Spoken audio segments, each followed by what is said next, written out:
Alhamdulillahilladzi amarona bihusnil hisab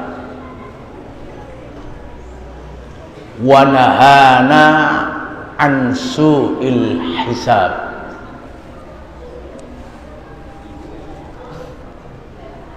Asyhadu an la ilaha illallah wahdahu la syarikalah wa asyhadu anna Muhammadan abduhu wa rasuluhu la nabiyya ba'dah. Allahumma shalli wa sallim ala nabiyyina Muhammadin wa ali Muhammad. Fa ya ibadallah usikum wa nafsi bi taqwallah faqad fazal muttaqun. Jamaah Jumat rahimakumullah, beruntunglah kita dipilih Allah Subhanahu wa ta'ala sebagai hambanya yang beriman, datang dengan ikhlas di masjid yang mulia ini untuk melaksanakan ibadah Jumat. Tentunya ini adalah sebuah investasi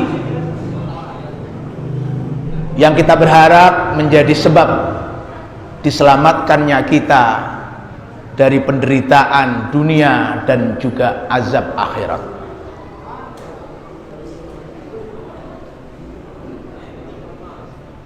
Kalau kita lihat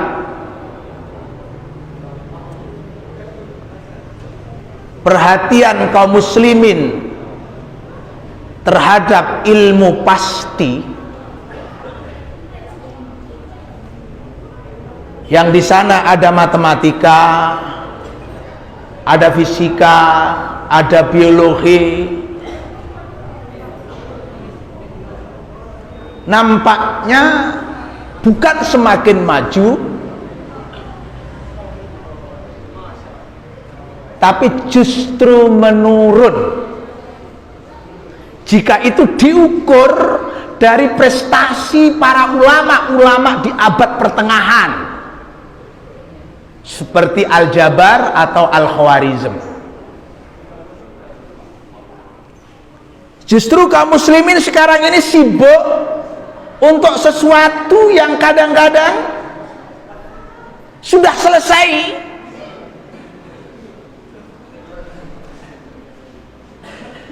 sesuatu yang sudah final, tapi menjadi perdebatan hangat, seperti masalah-masalah fikih. Sesuatu yang terus berkembang dan tidak akan pernah selesai, itu kan sains, ilmu pasti di sana, ilmu pengetahuan yang di situ ada muatan-muatan industrialisasi dan teknologi.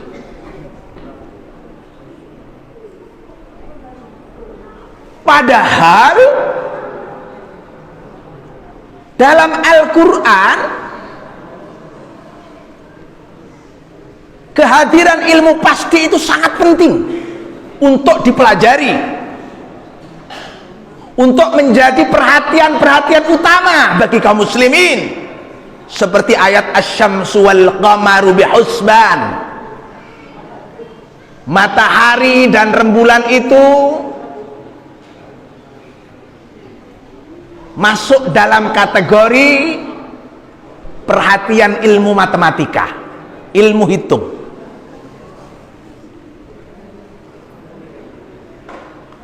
Bahkan konsep hitungan dengan istilah genap dan ganjil, begitu pentingnya istilah itu sampai menjadi sumpah. Allah sendiri bersumpah, wasyaf'i wal watr, demi yang genap dan yang ganjil.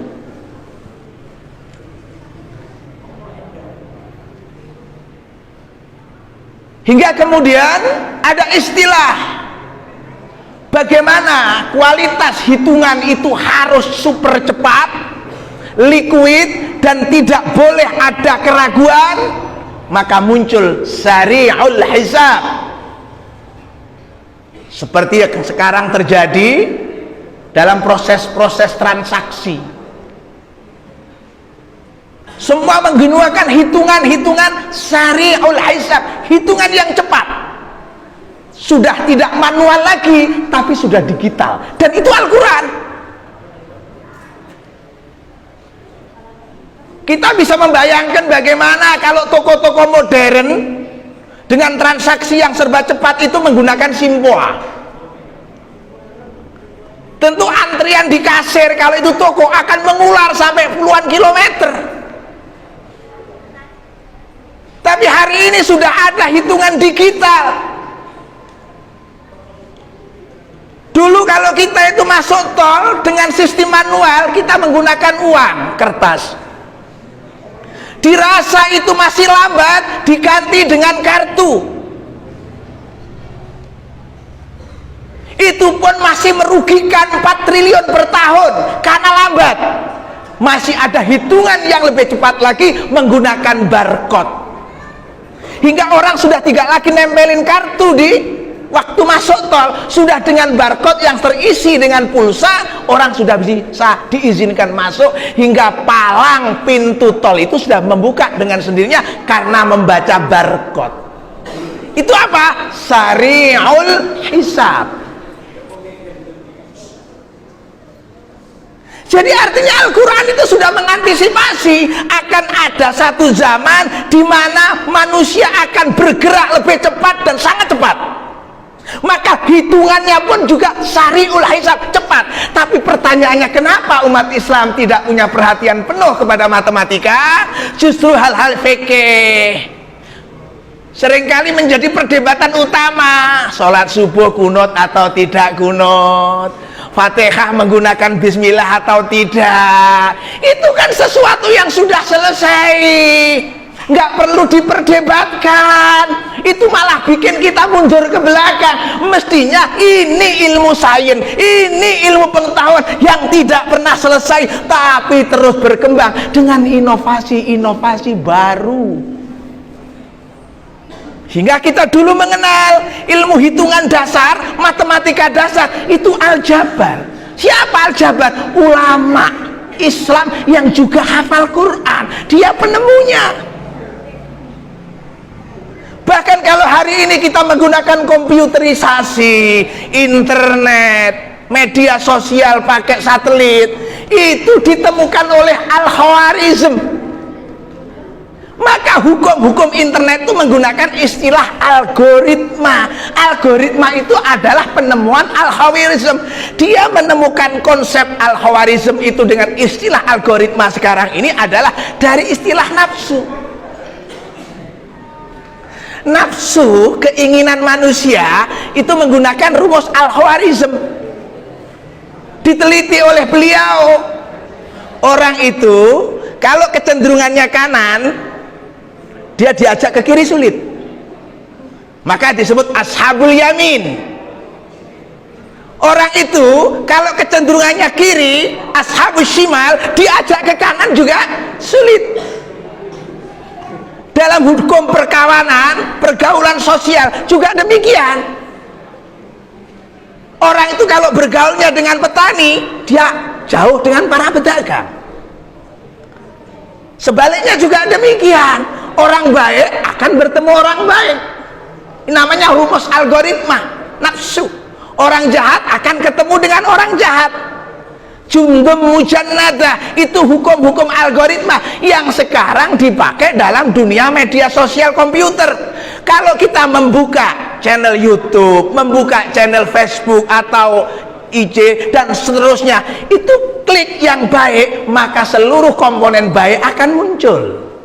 Klik buruk, maka seluruh sahabat-sahabat keluarga besar buruk ini juga akan muncul. Itu konsepnya algoritma, itu konsepnya Al-Khwarizm, sebuah ilmu yang sekarang jarang. Makanya kadang-kadang kita ini kalau ke pesantren-pesantren menjadi kebanggaan kalau pulang itu bisa baca Fathul Wahab, bisa baca Fathul Mu'in, hebat memang, iya betul, nggak salah. Tapi kalau kemudian keluar pesantren misalnya hebat dalam pakar matematika, dalam pakar kimia, itu lebih hebat lagi, karena itu juga merupakan kebutuhan dunia industri, dunia teknologi yang sekarang ini menjadi tumpuan harapan bagi kehidupan manusia modern. Perlu diketahui, mereka-mereka yang ketinggalan teknologi, maaf, seringkali menjadi bahan permainan. Dia tidak pernah bisa menjadi pemain, bahkan dipermainkan. Kita seringkali dalam dunia media sosial itu ada istilah hoax. Itu adalah sebuah konten yang dimaksudkan untuk mengkamuflase bagaimana sesuatu yang buruk itu menjadi baik, bagaimana yang baik menjadi diragukan, bagaimana sesuatu yang diragukan bisa menjadi kekuatan keyakinan, bagaimana yang keyakinan justru menjadi sesuatu yang tidak dipercaya. Itu tugas daripada instrumen teknologi hoax, dan itu ada. Makanya saya berharap dari kaum muslimin, Al-Quran memberi amanat. Asy-syamsu wal qamaru bihusban, itu artinya apa? Umat Islam harus menguasai matematika, harus menguasai ilmu hitung, karena di sana ada istilah sari'ul hisab, dengan istilah hitungan yang serba liquid, serba cepat. Mudah-mudahan sekelumit khutbah ini bisa menjadi motivasi bagi kita untuk bagaimana kita menguasai ilmu pengetahuan dan teknologi, bukan menjadi permainan daripada teknologi itu sendiri. Kita diadu domba tanpa terasa, kita besarkan otot-otot leher kita untuk berdebat, hanya untuk berdebat sesuatu yang tidak perlu. Kamu kalau begini nggak bisa masuk surga, kalau kamu itu nggak perlu. Surga bukan surga, itu bukan urusan kita, itu urusannya Allah. Kalau kita yakin surga datang, itulah. Maka ayo kita berpikir dengan otak kita, jangan dengan dengkul kita. Mari kita berpikir dengan dada kita, jangan berpikir dengan perut kita. Semoga bermanfaat. Kita mohon kepada Allah Subhanahu wa taala semoga diampuni dosa kita oleh Allah Subhanahu wa taala. Rabbana atina fid dunya hasanah wa fil akhirati hasanah wa qina adzabannar. Allahumma shalli wa sallim ala sayyidina wa sayyidina maulana